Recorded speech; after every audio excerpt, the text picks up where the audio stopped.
Oke, baik. Tantangan yang dihadapi lingkungan. Di seminari itu ada karyawan yang di gereja dia juga ini, menjadi ketua lingkungan, ya. Ada 2, yang satu karyawan di seminari, yang satu karyawan di WM. Nah, setiap makan siang kadang kami bercerita gitu. Nah, terus waktu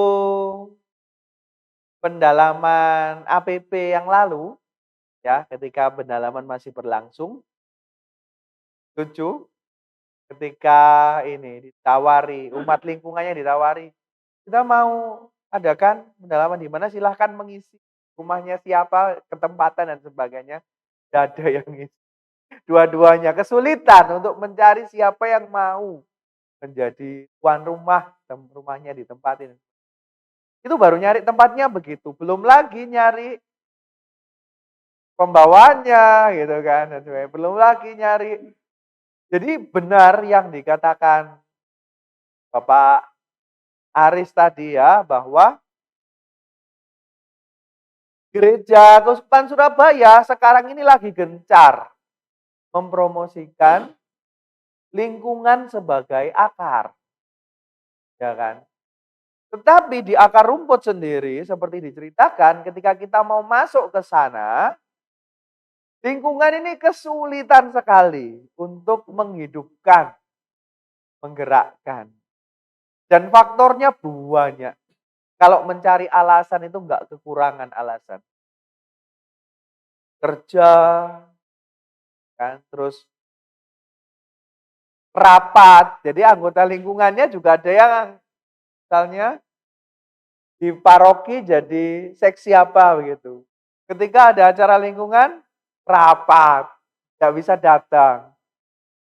Jadi mencari titik temunya, udah gitu terus kemudian masih ada kegiatan lain, RT apa dan sebagainya, akhirnya ini kok waktuku dipakai semua, kan gitu. Banyak yang merasa demikian. Ada beberapa tempat yang mulai menjembatani hal ini dengan koordinasi. Misalnya di Yosafat, sebuah ya, stasi baru yang proyek progresnya mau jadi paroki. Di Yosafat itu pertemuan DPP itu hanya terjadi hari bolehnya itu Rebo dan Kamis, antara itu. Jadi untuk lingkungan yang bisa dipakai adalah Senin atau Selasa. Sehingga tidak ada apa tadi? Tidak ada tabrakan atau tidak ada alasan bahwa saya tidak bisa datang lingkungan karena tugas DPP dan sebagainya, misalnya begitu. Ada yang mulai membuatnya demikian. Ada yang jemput bola. Jadi, ayo kamu nggak bisa datang karena apa? Ayo tak jemput. Dijemput. Oh, jadi modelnya seperti zaman dulu ya, modelnya dijemput. Ayo, jemput paksa. Gitu. Bahkan di beberapa tempat yang ya kebanyakan ya yang punya akses mudah ke romo-romo, mereka bahkan nggak mau pembawanya itu dari lingkungan, panggil romo sekalian. Jadi cari romo siapa yang dia kenal, romo siapa yang dia kenal gitu ya. 4 pertemuan romo semua yang wah.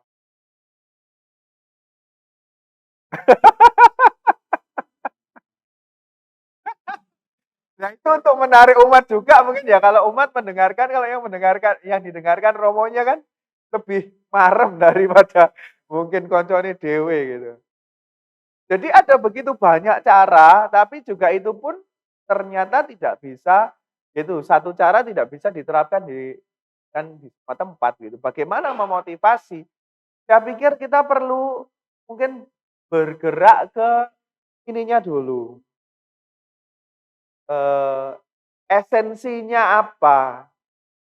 Yang hal penting yang mau diperjuangkan di situ apa? Sebagai contoh, saya pakai ini aja. Tempat asalnya bapak saya itu Ponorogo, desanya Slaung. Jadi stasi Slaung. Heeh. Jadi dia di stasi Slaung, saudara-saudara, di stasi Slaung itu ada satu kampung namanya Prambatan, itu mayoritas Katolik. Dan mereka kalau kumpul, itu khasnya orang desa ya, kumpul itu senang, selalu senang. Dan bahkan waktu saya kecil tidak ada penerangan di sana, orang-orang kalau kumpul tuh bawa oncor, obor ya, obor dari bambu itu dibawa, bawa oncor itu ya. Saya masih ngalami semacam itu. Nah, mereka kalau kumpul itu bisa sampai 50. Kalau misa bisa sampai lebih 80. Lah, apa yang membuat mereka masih mau begitu? Ini loh, persaudaraan, keguyupan, ketemu sama teman-temannya lagi, kerinduan-kerinduan macam itu. Jadi ini esensi dari gerakan lingkungan ini, saya pikir. Ya memang di situ kemudian nanti ada pewartaan iman, ada katekese, ada doa bersama dan sebagainya. Tetapi yang juga diperjuangkan adalah bagaimana lingkungan ini merasa bahwa mereka adalah satu keluarga, ya kan? Yang ada saat misalnya kesusahan, saat ini, semua lingkungan ini bisa saling membantu. Gitu. Jadi mungkin esensinya di situ dulu. Bagaimana relasi kedekatan, kesatuan antar orang-orang di lingkungan ini menjadi kuat. Tapi ini pun bisa menjadi tantangan. Tantangannya apa? Kalau lingkungannya besar, terus ikatannya begitu kuat, tahu apa tantangannya? Tidak mau dikembangkan. Itu tantangan lagi. Oh, jadi misalnya lingkungannya sudah besar sampai mencapai 80 kakak. 80 kakak kan kalau kumpul bareng wes sulit toh. Misalnya. Itu sulit lagi. Jadi eh, bagaimana berusaha menyadarkan kepada umat kita pentingnya paguyuban, persekutuan, kumpul, kenal dengan satu sama lain, satu lingkungan. Bagaimana hadir sebagai sesama yang menguatkan di tengah kesulitan dan sebagainya ya. Tapi terus kemudian juga berkembang, berani keluar itu juga. Tidak terkungkung pada komunitasnya sendiri. Itu terus. Cuman memang tantangannya di Surabaya kalau mau saya bandingkan dengan yang di desa tadi jauh. Karena di desa itu kemungkinan berkumpulnya bentuk-bentuk semacam ini tradisional ya. Ini masih peluangnya besar. Di kota sekarang itu kelompok perkumpulan makin banyak. Bisa saja orang-orang di lingkungan Anda itu sudah ikut kelompok perkumpulan lain. Kategorial misalnya. Sel, apa, care. Seharusnya. Tetapi kan kadang-kadang bertabrakan dan sebagainya itu loh. Benar, buahnya harus di lingkungan. Teman saya, Romo Henry, yang tugas di Romo Hero yang tugas di mana? Tumpang, Karmel itu ya, CSE. Dia berkali-kali bilang ke saya, komunitas Tritunggal Maha Kudus itu harus kembali ke lingkungan, harus. Misalnya. Karena memang itu, mereka nge-sell itu tujuannya untuk menjadi berbuah di tempat mereka kan gitu. Tapi faktanya apakah demikian kan gitu kan? Kadang kan orang juga mainnya itu di perasaan aku cocoknya di situ kok, aku di lingkungan gak cocok. Jadi ada begitu banyak sebenarnya faktornya. Nah, bagaimana sekarang kita bangun keluarganya dulu ini. Nah, kita bangun keterikatan, paguyuban, bahwa nanti ketika misalnya kamu kesusahan, lingkungan ini yang ada buat kamu, yang membantu kamu melapor ke paroki, yang membantu kamu begitu. Sebagainya, itulah yang mau dibangun dulu. Sampai kemudian ya ya ini bisa menjadi satu komunitas yang berbuah. Di Paroki Karangpilang misalnya, lingkungan itu dilibatkan tugas Turkikah atau wilayah? Lingkungan. Itu bagaimana? Sulit atau gampang? Gampang. Ada yang gampang, ada yang sulit, beda-beda ya? Heeh? Oke. Laki-laki. Nah, makanya kesulitannya tadi ya, mengajak untuk terlibat, ngajak untuk, nah bagaimana ini? Jadi cari dulu akar masalahnya kenapa tidak mau terlibat. Nggak mau repot, zona nyaman. Kalau itu bagaimana kita membantu orang menemukan motivasi untuk berbuah dalam gereja, bagaimana? Mau melayani gereja. Saya pikir beberapa kelompok kategorial berhasil membuat orang-orang yang semula suam-suam kuku menjadi semangat. Apakah kita perlu belajar dari cara mereka? Gimana membuat orang yang nggak mau aktif akhirnya, oh Tuhan mau pakai aku, Tuhan mau misalnya begitu. Talenta, menyadari bisa itu bagaimana caranya?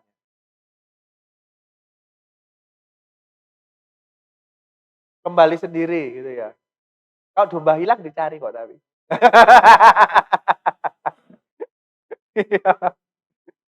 Ya paling tidak kalau anak hilang kembali itu kan karena dia sadar lah akan kesalahannya.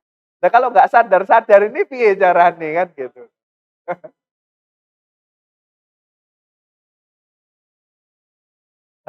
Jadi saya pikir perlu ditemukan ya, apalagi tadi lingkungan itu kan beda-beda. Ada yang ini ditemukan masalahnya apa sih sebenarnya.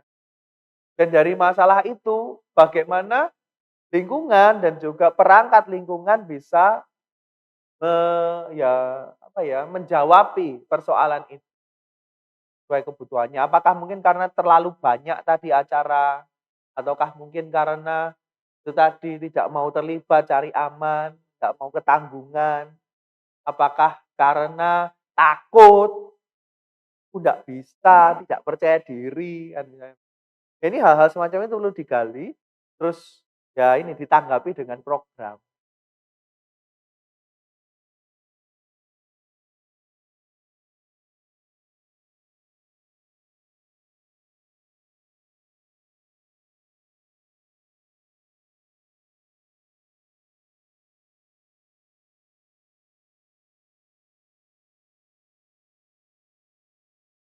Betul. Juga kadang-kadang kegiatan di lingkungan kita itu dirasa mungkin kurang menarik, kurang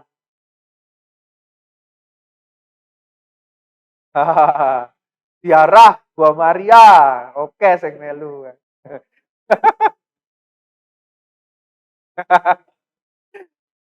Kemarin, karyawan juga di seminari, tukang masaknya, itu lingkungannya selama 30 hari bahkan, itu doa rosario di lingkungan terus.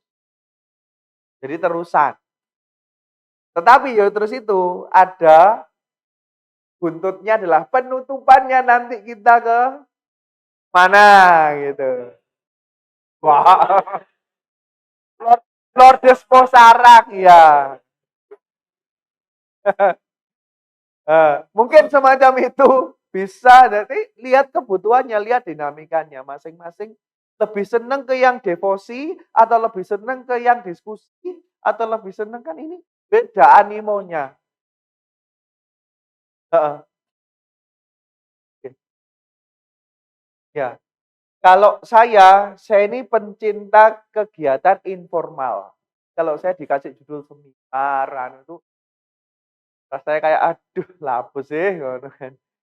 Tetapi kalau kegiatan yang informal, kayak misalnya ketemu sama jalan kemana gitu, saya senang. Tetapi bagaimana dari kegiatan-kegiatan semacam ini, katekesa tetap masuk. Saya ini setiap Sabtu main badminton dengan OMK. Dan OMK yang main badminton dengan saya, itu sendiri ngomong, "Aku di komisi gak dapat katekese, malah aku main badminton dapat katekese." Iya, nek pendekatannya OMK, nek menurut saya pendekatan itu masih masuk, tak ajak misalnya diskusi, "Sesuk bacaannya apa sih?" Ngono, dalam misalnya. Kadang juga langsung, "Wah, aku nanti tugas, di sana ada yang mau ikut." Saya langsung ajak. Jadi pendekatan-pendekatan itu untuk OMK masih masuk ternyata. Contoh, bahwa pendekatan informal sebelum KUR misalnya, KUR kemarin milih bacaan dari bacaan apa ya? Nah, mungkin dari situ, dari bacaan ini kita baca lagi, kita renungkan, terus kita berdoa dari situ sudah ganti doa lingkungan saya pikir. Terus kemudian dilanjut KUR. Porsinya ya 15 menit, nyantol yang penting. Daripada panjang tapi orang ikutnya grundel. Hal-hal semacam itu kita juga mulai bisa lebih baik ya, berkreatif ya, untuk memasukkan unsur-unsur, pembinaan, katekese dalam pertemuan yang kadang-kadang ya itu tadi, pertemuan yang kayaknya nggak resmi tetapi ada muatan, pengajaran iman di situ. Misalnya, maksud saya adalah belajar itu pendekatannya saja. Belajar dari kelompok kategorial tuh bagaimana cara mereka membuat orang yang nggak aslinya ya Katolik tapi KTP ngono kan. Akhirnya mau terus kemudian mau tak pertanggungjawabkan kekatolikanku bagaimana. Misalnya begitu. Dan itu pun juga mereka pun ya jaringnya banyak tapi yang terus kemudian lolos menjadi aktivis ya tidak sebanyak itu sebenarnya gitu. Ya kita hanya belajar dari caranya apa sih sebenarnya disampaikan misalnya. Atau, semacam itu. Atau ya memang langsung saja kita mendekati orang-orang ini dan ya kita libatkan dalam lingkungan, diajak.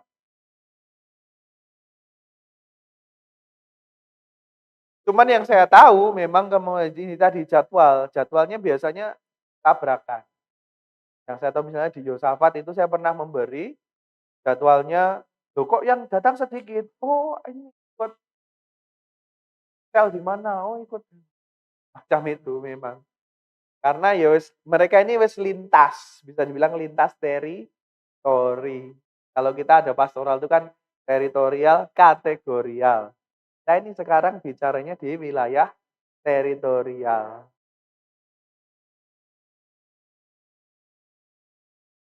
Teritorial dimulai dari lingkungan, kan ke wilayah ke paroki, frustasi, paroki, paroki VCAP.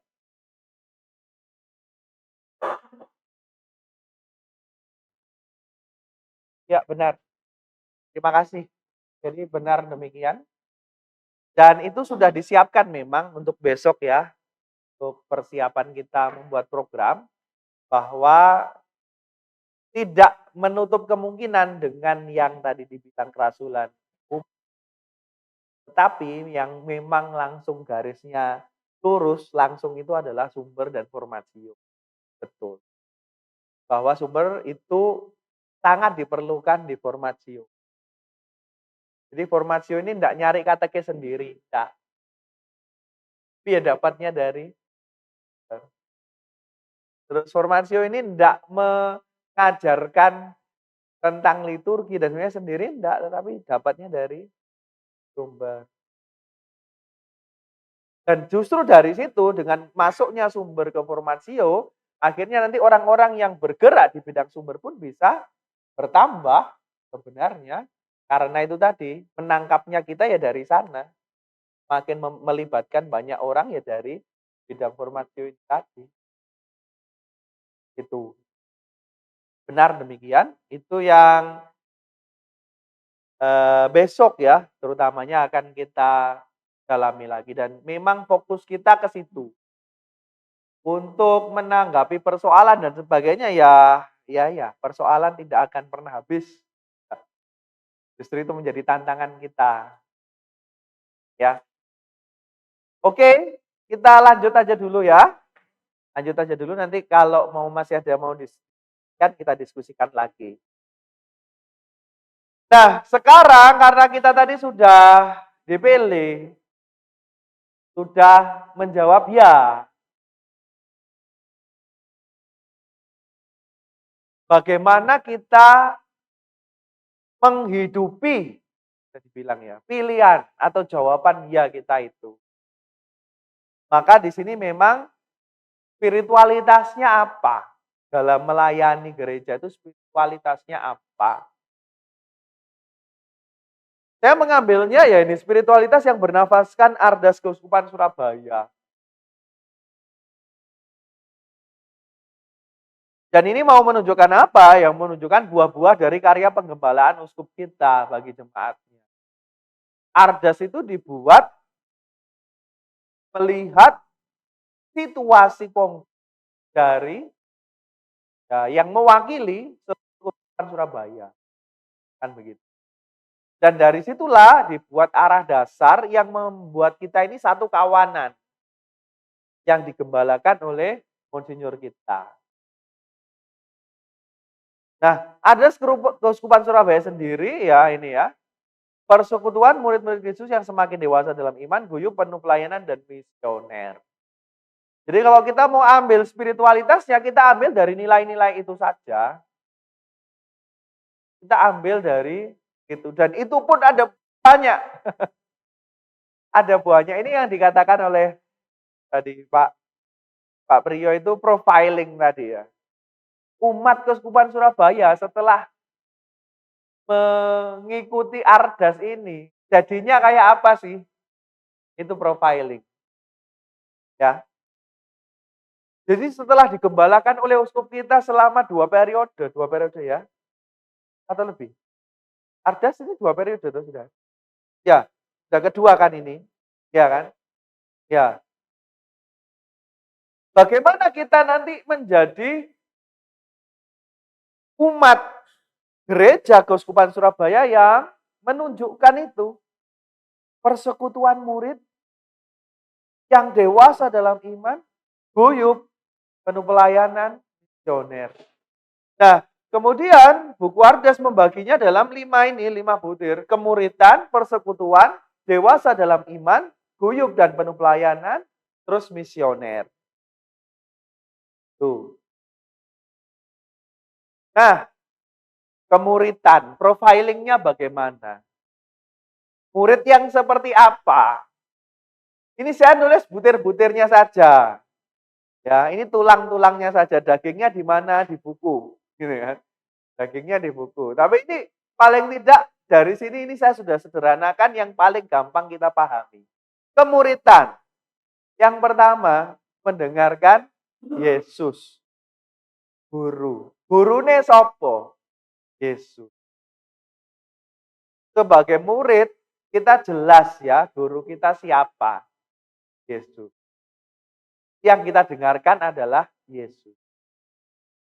Terus yang kedua, yang mau kita tuju apa dengan berguru pada Yesus? Yang mau kita tuju adalah kesempurnaan. Bagaimana? Hendaklah kalian menjadi sempurna seperti Bapamu yang di surga adalah sempurna.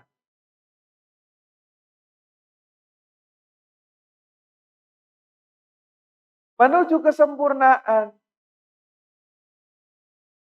Jadi arahnya ke sana sampai tak bercacat, tak berkerut gitu kan. Bagaimana? Ya itu yang mau kita hidupi. Terus menghidupi baptisan.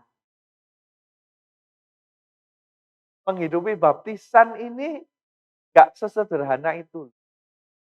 Karena tadi baptisan mengandung apa? Iya, 3 tugas Kristus. Diangkat menjadi anak Allah dan melakukan tugas Kristus. Jadi kalau sudah dibaptis tapi tidak mau terlibat, ini dipertanyakan sebenarnya. Kemuritanmu dipertanyakan. Jadi gurumu sopo? gak gelem terlibat iki gurune sapa?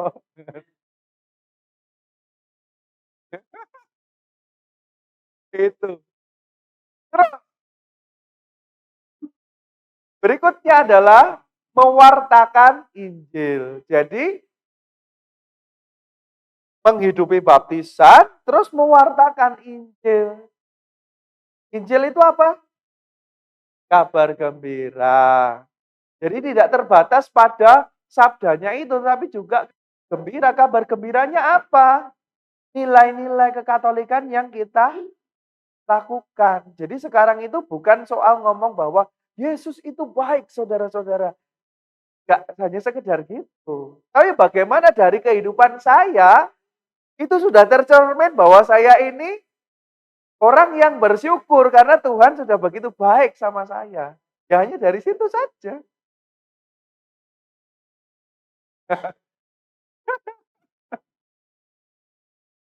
Terus, kemuritan itu juga hidupnya dari Eka Risti. Kemuritan, mereka hidupnya dari Ekaristi. Dari mana lagi? Tidak ada ya, dari Ekaristi itulah para murid ini disatukan mendapat inilah tubuhku, inilah darahku. Kalau kamu nggak menerima ya kamu nggak bisa jadi bagian dalam diri. Terus memperjuangkan kekudusan.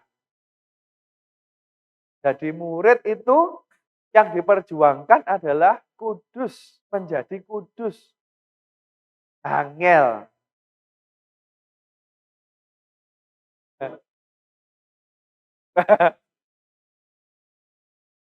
Wangel memang.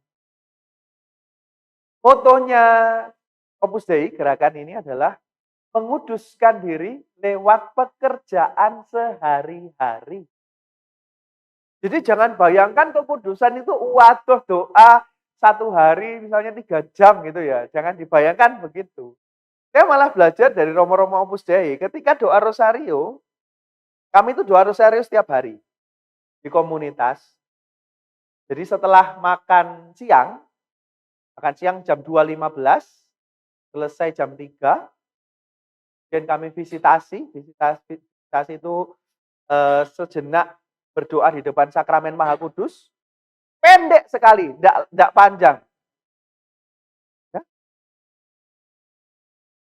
Pendek sekali. Jadi saya masih ingat doanya pokok Viva Jesus Sacramentado, Viva ya. Jadi hanya pujian kepada sakramen Maha Kudus hanya 3 menit paling.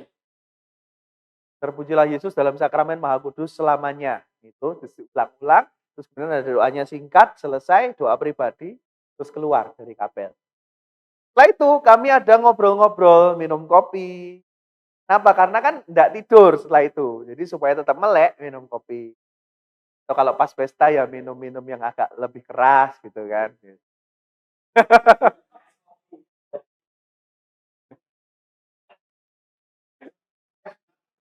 Pokok intensinya adalah setelah itu tidak tidur tapi kerja gitu ya intensinya gitu.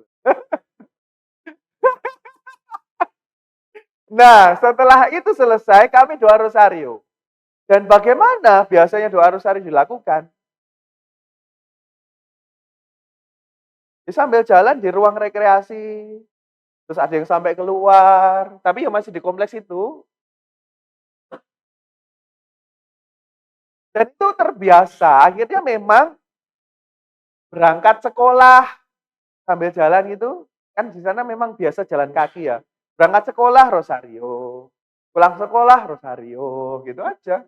Jadi bisa mengukur perjalanan kampus sana, ya, 1,5 2 rosario lah, gitu misalnya.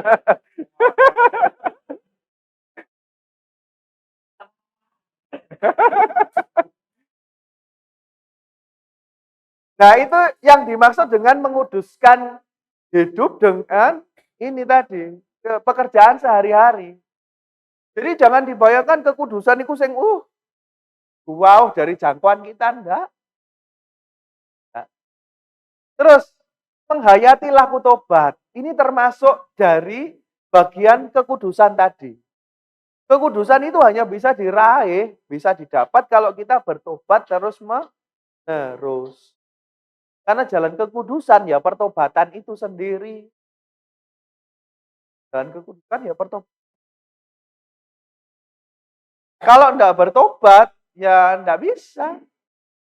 Aduh aku enggak punya salah, aku enggak.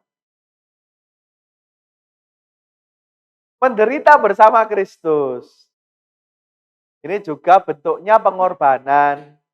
Barang siapa mau mengikut aku, terus setiap hari dan mengikut aku. Nah, ya toh, itu jalan kemuritan, memikul salib jalannya.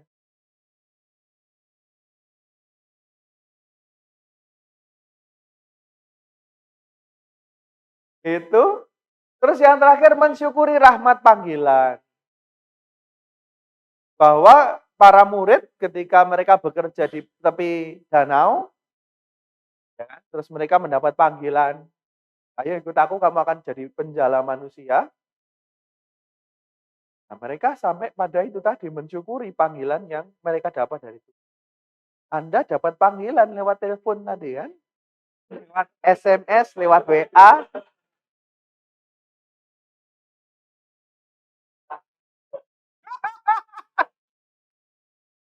Apakah pertanyaan sekarang Anda mensyukuri panggilan itu?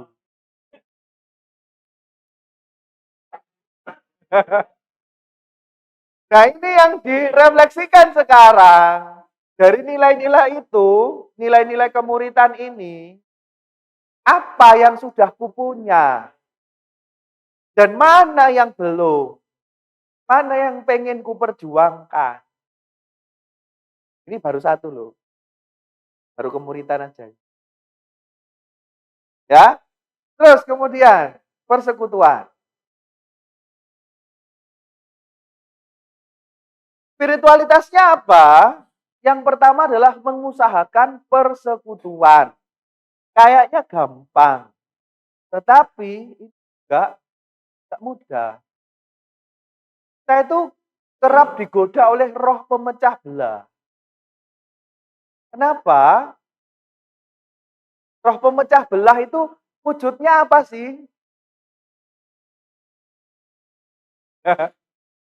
Roh pemecah belah itu wujudnya yang paling sederhana adalah gosip. Gosip. Gosip. Ya. Gibah itu adalah roh pemecah belah. Ya. Apalagi kalau sudah membangun persepsi kepada seseorang, terus kemudian akhirnya, oh orang ini begini, orang ini begitu, padahal tidak pernah tahu dan sebagainya. Itu sudah pemecah belah.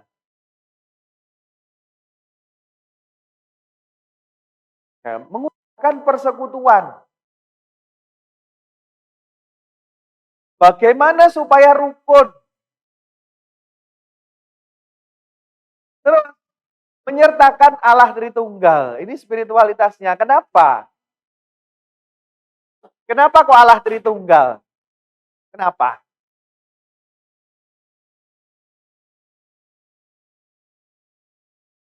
Allah Tritunggal. Allah Tritunggal itu wujud dari persekutuan. Ya kan? Bapa, Putra, dan Roh Kudus. 3 pribadi dalam satu kodrat. Terus menghayati persekutuan para kudus. Anda berdoa ini ketika doa syahadat, maksudnya apa? Percaya akan Roh Kudus, gereja Katolik yang kudus, terus persekutuan. Maksudnya apa?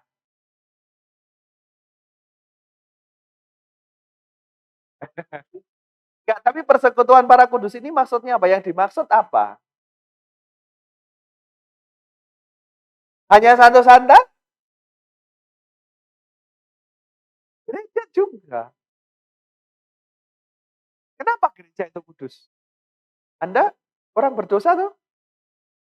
Anda gereja, Tapi kok Anda ini kumpulan orang berdosa kok bisa dikatakan kudus?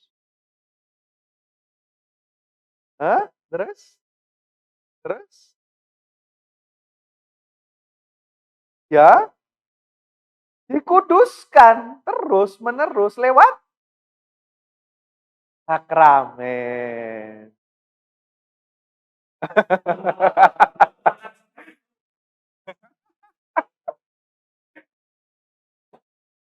Dikuduskan gereja ini ya orang-orang berdosa.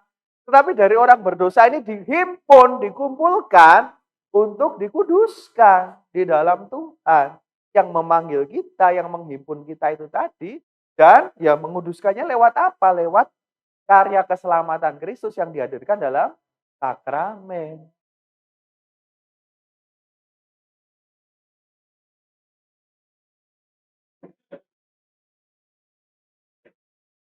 Itu. Terus, meneladan jemaat perdana. Gampang atau sulit?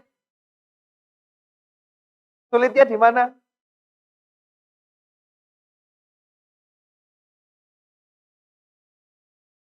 Tidak ada kepemilikan pribadi. Kalau kamu mau kalau kamu menjual apa yang kamu punyai, hasilnya bukan mulukmu sendiri. Hasilnya kamu serahkan kepada para rasul untuk dibagi-bagikan sesuai dengan kebutuhan. Lam saiki lah ambek dulure dhewe gak gelem bagi-bagi. Orang sekarang itu lo bagi warisan lo mesti bengkerengan. Nah,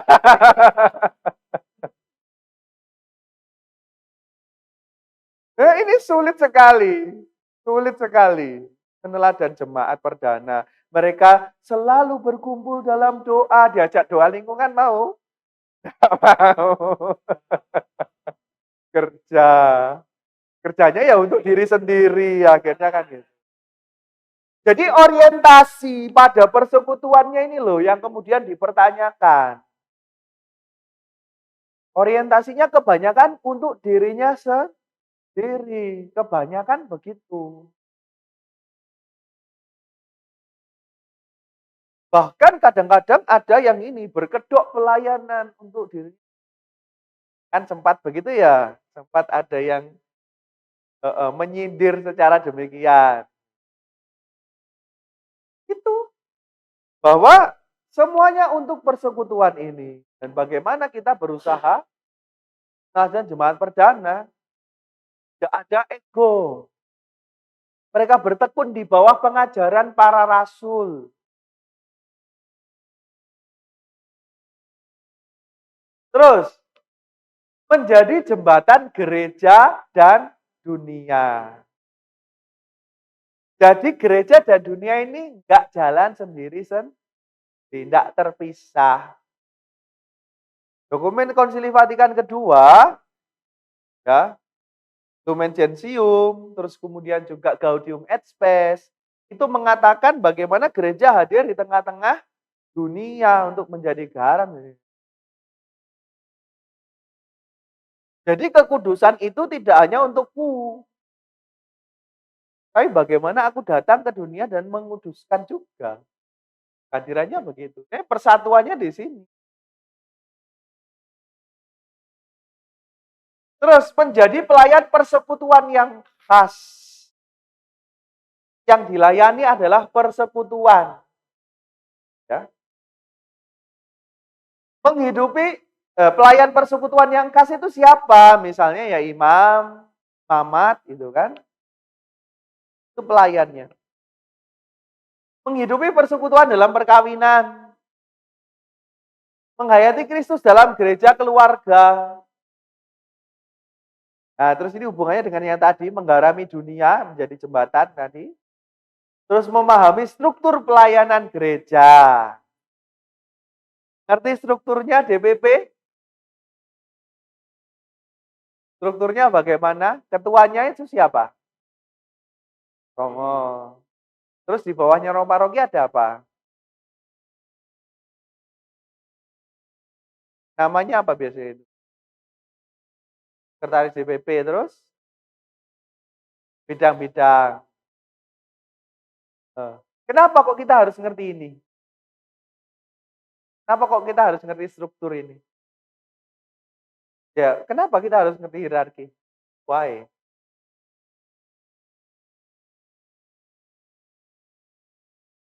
Heeh. Masalahnya apa sih kalau kita nggak ngerti struktur? Masalahnya apa sih kalau kita nggak ngerti struktur? Nggak teratur, tubrukan, eker-ekeran, tak karepe dhewe. Jalan sendiri-sendiri. Balik lagi bahwa kita gereja ini ya satu, sinkron sinergitas. Bidang sumber, formasio jalan sendiri-sendiri. Misalnya gitu. Nanti apa? Rebutan. Rebutan rekat apa putra altar. Misalnya.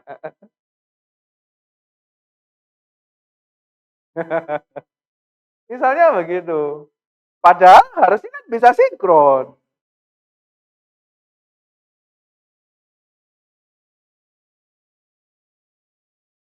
Terus mengembangkan gereja. Fokusnya terakhir adalah mengembangkan gereja. Dari persekutuan ini, jemaat perdana bagaimana? Mereka disukai oleh semua orang, banyak orang. Nah, dari persekutuan kita ini kalau mau mengembangkan gereja ya bagaimana kelompok kita ini sampai kemudian dirasakan dampaknya bagi orang sekitar. Dari situlah gereja berkembang. Makanya setiap hari jumlah mereka ditambahkan kan begitu toh. Gitu. Terus baru dua sekarang. Iman yang dewasa. Ini, iman yang dewasa bagaimana? Yang pertama, mengenal kehendak Allah. Bagaimana sih kita mengenal kehendak Allah itu? Iya carane. Banyak berdoa. Banyak berdoa itu hubungannya apa dengan kehendak Allah? Ini ngomong soal apa? Relasi. Betul. Semakin kita punya relasi yang dekat dengan Tuhan, semakin kita peka pada apa yang Tuhan kehendaki dalam hidup kita. Ya termasuk itu. Ya nanti kayak lagu biak lagi. Baca kitab suci, doa tiap hari. Ya kan nyanyi gampang nyanyi. Anda baca kitab suci tiap hari? Hampir. Dengar ya. Hampir nyari. Itu. Itu. Mengenal kehendak Allah dulu. Terus memegang teguh iman. Iman ini bukan hanya oh, aku Katolik gitu ya. Pokoknya aku Katolik, aku udah gereja, aku dongo gitu kan. Tapi juga nilai-nilainya. Iman Katolik itu nilai-nilai kekatolikannya juga dipegang. Moralitas Katolik, apalagi? Soal nasionalisme Katolik, kekatolikan, iya benar. Jadi hal-hal semacam itu kita pegang teguh iman itu. Musuhnya apa? Musuhnya ya godaan-godaan dunia. Kita hidup di tengah-tengah dunia, mau menggarami dunia, tapi kita juga ini diancam sebenarnya. Nah, bagaimana kita bisa teguh di situ?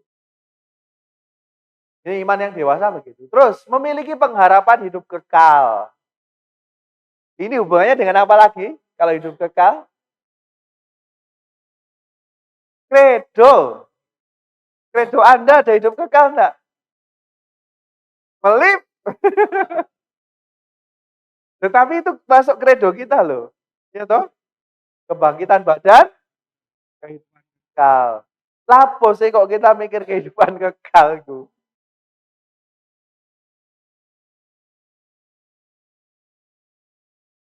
Orang yang kehilangan pengharapan pada hidup kekal, itu hidupnya wis hanya untuk hari ini, saat ini yang kemudian pokoknya tak gawe sak enakku gitu. urip-uripku kok kan. Terus bahkan bisa sampai mengatakan kedonyan, ya hidupku di sini tok. Terus gak ada lagi nanti hidup yang lain kan gitu. Mumpung aku sik ning kene sik urip ya wis tak.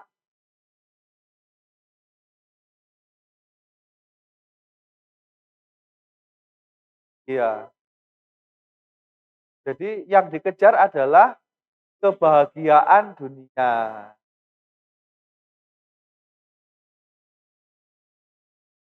Anda ingat perumpamaan tentang orang kaya yang bodoh? Bagaimana?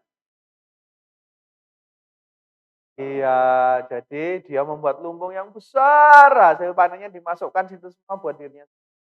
Terus kemudian dia bilang, "Ah, jiwaku beristirahatlah, lumbungmu penuh," gitu kan.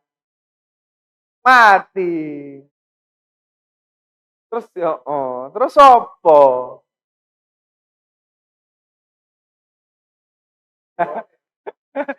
Rezekine tanggane ya. Atau malah digeroyokan anu nih ahli waris e. Itu. Terus mewujudkan kasih Kristus. Spiritualitas apa itu mewujudkan kasih Kristus? Ajaran kasihnya Yesus itu apa? Oh, terus? Heeh.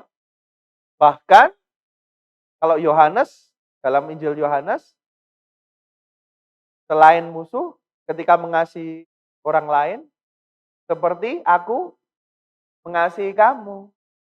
Ya toh? Yohanes, kasihilah sesamamu seperti aku sudah mengasihi kamu. Jadi ukurannya mengasihi seperti Yesus. Yesus mengasihinya sampai opo? Ya, wangil iki. Wangil.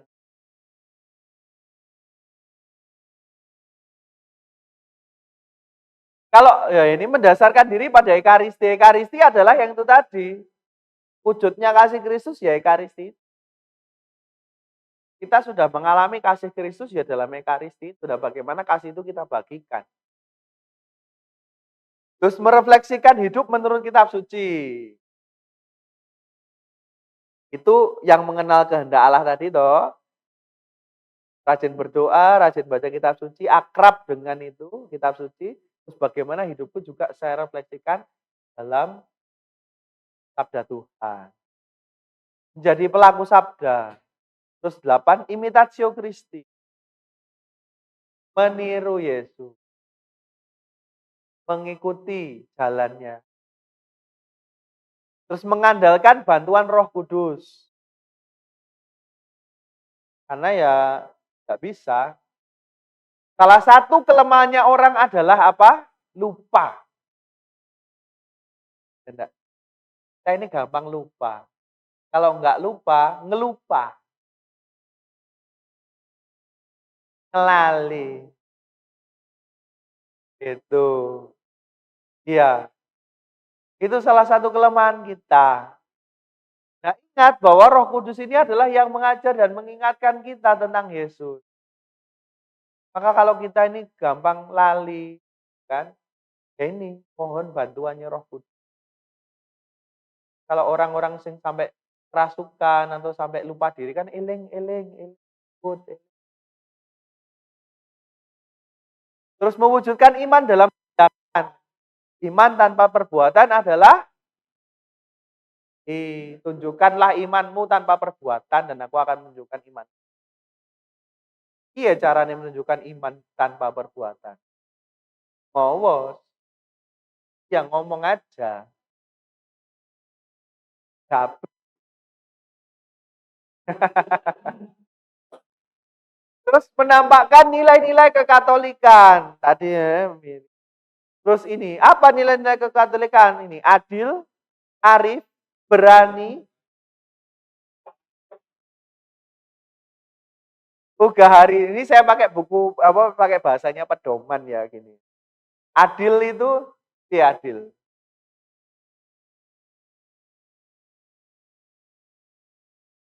Bagaimana adil itu?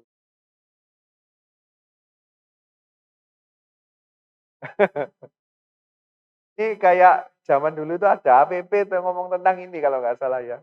Keadilan terus ini, apa, definisinya ini kalau nggak salah. Berikan hak sesuai dengan kebutuhannya. Adil, terus arif. Arif itu ngerti ya, bijaksana ya. Arif. Terus berani. Berani, ini kalau orang Surabaya mah berani-berani. Terus yang terakhir Ugahari, tahu ya Ugahari? Tahu batas.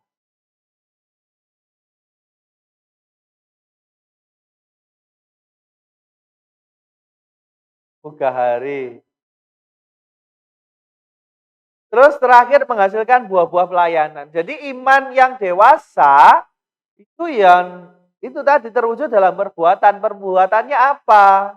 Perbuatannya adalah kasih dan pelayanan.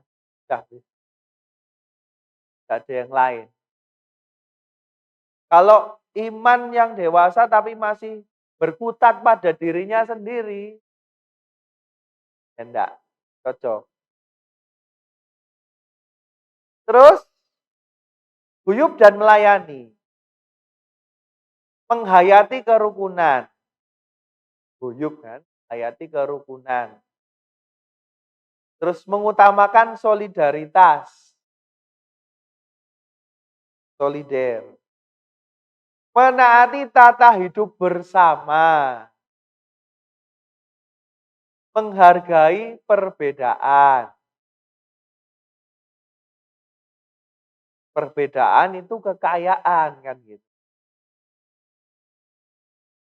Membuka diri pada kerjasama, terutama kerjasama yang memang didasari maksud baik. Karena ada juga kerjasama yang didasari maksud buruk. Bekerja sama dalam kejahatan, kooperatio in malum, kong kali kong. Menghayati ekaristi dalam hidup bersama. Kalau tadi ekaristi menjadi dasar hidup pribadi, nah sekarang ekaristi dihayati dalam hidup bersama. Mengupayakan kesejahteraan bersama. Kalau tadi yang bahasanya lagu puji syukur itu kan, satu sakit, sakit semua, satu mulia, mulia semua itu kan. Yang satunya seneng, satunya sedih, piye caranya supaya sama-sama bisa sejahtera. Nah, perhatian kepada teman-teman yang membutuhkan dan sebagainya itu perlu ditingkatkan juga di lingkungan. Itu menjadi kekuatan sebenarnya dari teman-teman yang gereja Protestan. Mereka kalau mengunjungi orang sakit, mengunjungi orang kesusahan itu semangat sekali. Saya tidak tahu apa yang menggerakkan. Mungkin, tapi semangat luar biasa. Di penjara juga gitu. Maksudnya mengunjungi orang yang di penjara? Bukan. Karena saya pernah papasan. Saya itu pernah papasan ketika saya diminta tolong misa di bukan, bukan, yang di Porong. Ya, saya pernah diminta misa yang di Porong, papasan dengan yang Kristen. Wih, dan mereka simpatik sekali. Saya lihat kok kok mereka bisa begitu apa ya? Seneng melayani di penjara. Opo? Saya sampai apa yang membuat mereka begitu? Yang Katolik sedikit, ya dua-duanya. Ya itu beda, saya bilang itu beda konteks. Sebenarnya dua-duanya masuk. Dua-duanya perlu kita lakukan. Karena kalau apa perumpamaan tentang anak yang hilang itu menekankan apa sih? Kerahiman. Kalau mencari domba yang hilang itu apa? Gembala yang baik. Jadi itu konsep yang berbeda dan dua-duanya masuk. Kita tidak bisa memisahkan ini lebih baik kita begini, lebih baik itu. Enggak, ini dua-duanya harus dimiliki oleh gereja seharusnya. Iya, dan mereka enggak berani, enggak berani masuk ke kalangan. Bisa jadi, bisa jadi. Artinya reevangelisasi kan dimunculkan dari Eropa sebenarnya. Tetapi reevangelisasi di Eropa sendiri ya bisa dikatakan enggak berhasil. Ada sebenarnya gerakan-gerakan karismatis, misalnya ada yang namanya Camino, ada yang namanya apa lagi. Ada, tetapi apakah bisa sampai kemudian mengkatolikan kembali Eropa? Berat, jauh. Nek saya bilang itu soal bisa saja satu kekecewaan. Kekecewaan pada institusi manusia. Gitu ya. Dan itu umum terjadi di mana-mana ketika orang kecewa, orang akan cenderung menolak. Ya, ini terjadi juga misalnya ada di tempat Anda ada yang kecewa sama lingkungan, kecewa sama pastor paroki, kecewa sama pergi kan? Pindah ke paroki lain mungkin. Ya, misalnya begitu. Pertama adalah kecewa. Kecewanya karena apa? Kecewanya banyak mungkin bad treatment atau kegagalan gereja, kasus yang dibuat gereja, atau banyak sekarang misalnya baru kemarin saya diceritai teman saya soal bagaimana gereja dipengaruhi oleh uang, misalnya. Itu sensitif buat mereka. Kekuasaan. Kenapa kok gereja itu sering menghubungkan dengan uang dan kekuasaan misalnya.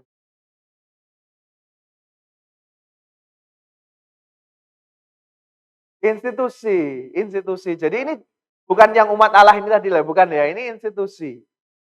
Dan itu memang gereja itu dimanfaatkan sungguh, termasuk Keuskupan Surabaya ini kalau menjelang pemilu, Bapak Uskup itu mesti sekretarisnya ditelepon, ini mau kunjungan ke sana, ini bingung nyari penolakannya bagaimana. Loh, hanya perlu apa datang difoto, mereka bawa mestian sudah wartawan sudah bawa. Difoto masuk koran bahwa Bapak Uskup dengan tokoh ini, wah ini Bapak Uskup setuju tokoh ini. Sudah, ini terjadi yang kemarin kapan lalu yang wali kota. Waktu itu sekretarisnya masih Romo Indra, saya masih dengar ya masih dengar ceritanya. Bagaimana penolakan-penolakan bahwa enggak mau, enggak bisa ketemu dan karena akan dipakai untuk narasi ke sana. Termasuk bukan hanya politik, tetapi kapitalis.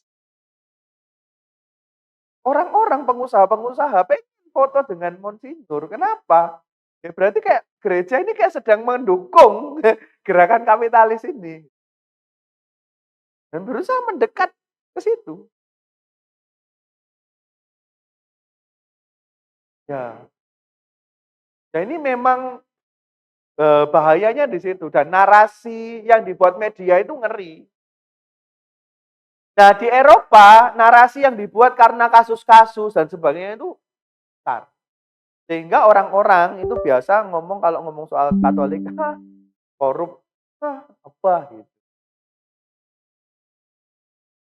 Institusi, institusi. Oke. Nah, kemudian ya itu tadi bahwa setelah kecewa, ada yang memang kemudian agnostik ya, karena ateis selain ateis ada agnostik juga gitu kan. Kalau ateis itu biasanya terjadi juga karena tren, gaya. Itu kan ateis itu muncul karena dialog.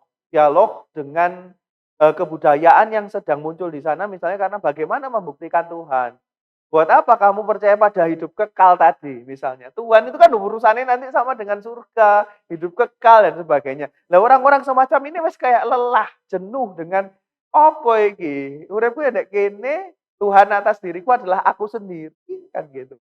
Heeh. Ya bisa jadi, heeh, betul. Tuhan atas diriku sendiri. Heeh, betul.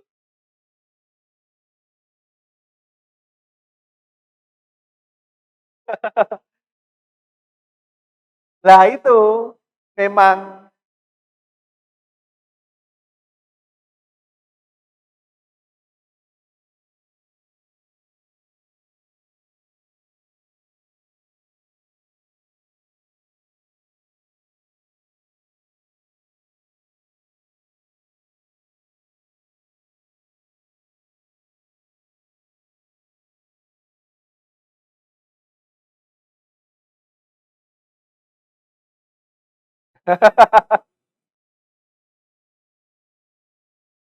ya ya, ya mungkin pemahamannya ya, pemahaman akan takut itu sendiri loh. Pemahamannya akan takut itu kan seringkali, "Loh kok Tuhan itu Maha Pengasih kok kenapa yang kita takut?"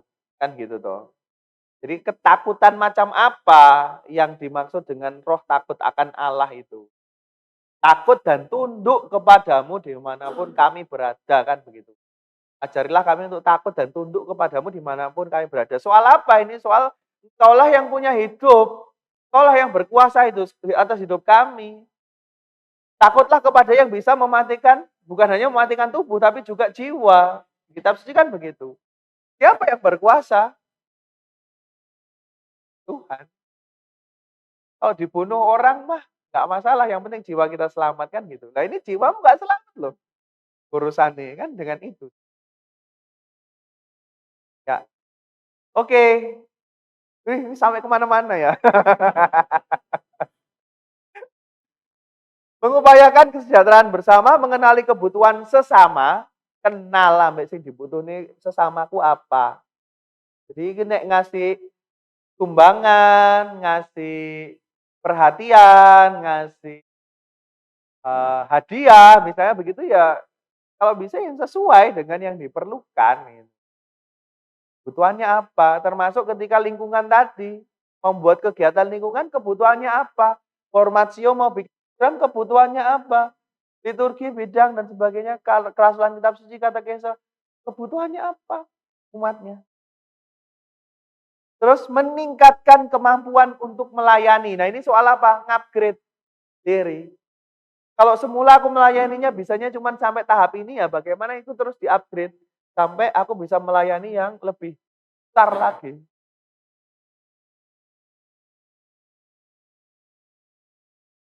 Terus yang terakhir, iman yang dewasa, salah, visioner, ya. Mengemban misi dari Yesus. Misinya bukan kita sendiri yang mengutus diri kita sendiri, tapi Yesus. Lewat apa? Panggilannya lewat tadi, telepon tadi itu. Itu panggilannya jelas. Ini misi dari Yesus. Yang saya kerjakan ini adalah yang Yesus percayakan untuk saya kerjakan. Nah, yang namanya misi itu mesti berani keluar dari diri sendiri. Jadi mengatasi segala batas-batas diri dan keluar. Jadi keluarnya itu kadang juga nggak perlu kita keluar jauh-jauh kok. Keluarnya itu ya diri dulu sendiri.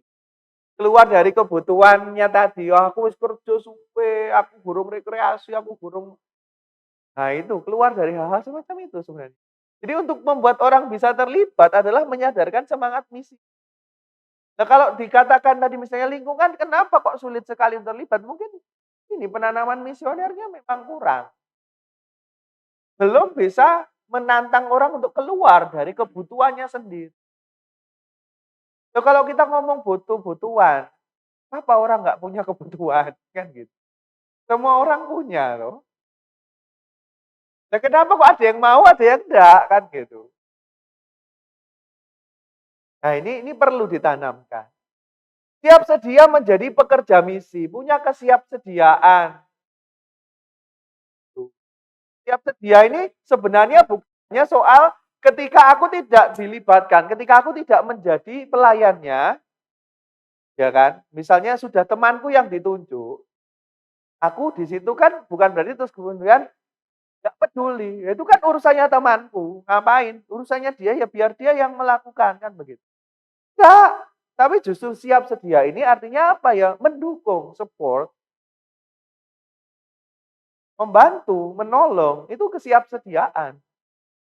Nggak nunggu saya dipercaya, nggak nunggu saya dikasih tanggung jawab.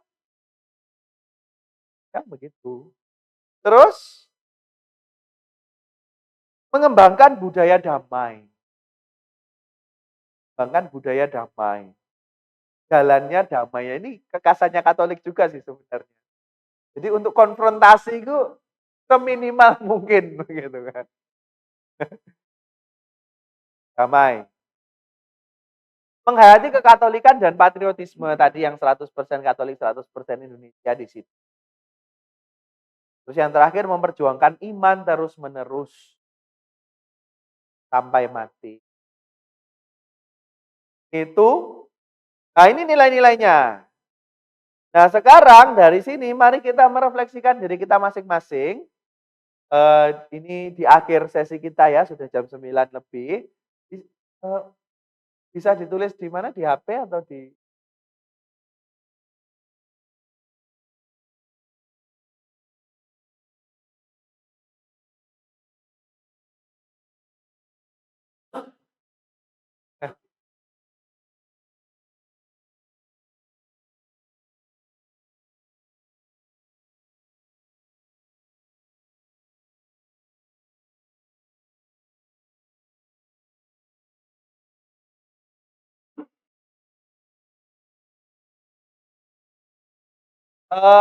Kalau cukup, ini akan di-sharingkan nanti dalam kelompok hari ini. Kalau enggak, mungkin bisa dilakukan besok.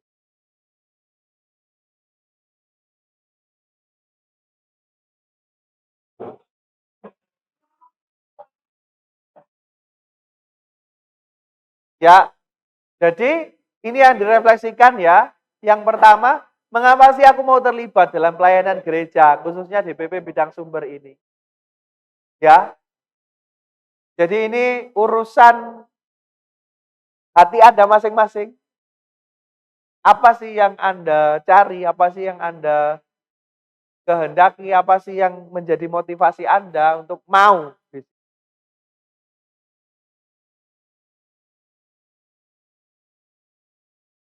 Terus, ini, apa keutamaan yang sudah kumiliki? Ini saya mudahkan saja dari semua yang tadi saya jawab, yang sudah dijelaskan dari awal, keutamaan yang kira-kira sudah kumiliki apa? Saya tidak membatasi. Kira-kira dari semua tadi apa yang sudah aku miliki? Terus sebaliknya, mana yang belum sulit kuwujudkan? Dari keutamaan yang tadi. Dari yang pertama, mana yang sudah kumiliki? Yang kedua, mana yang masih sulit kuwujudkan? Yang terakhir, apa tantangan yang kuhadapi dalam pelayanan ini? Tantangan bisa dari dalam, bisa dari luar. Dari dalam diri Anda sendiri atau dari luar. Jelas ya? Pak, silahkan dijawab masing-masing dulu. Nanti kalau sudah bisa dibicarakan dalam kelompok. Kelompoknya bagaimana enaknya? Apakah per seksi ataukah diacak saja? Diacak saja saya pikir ya.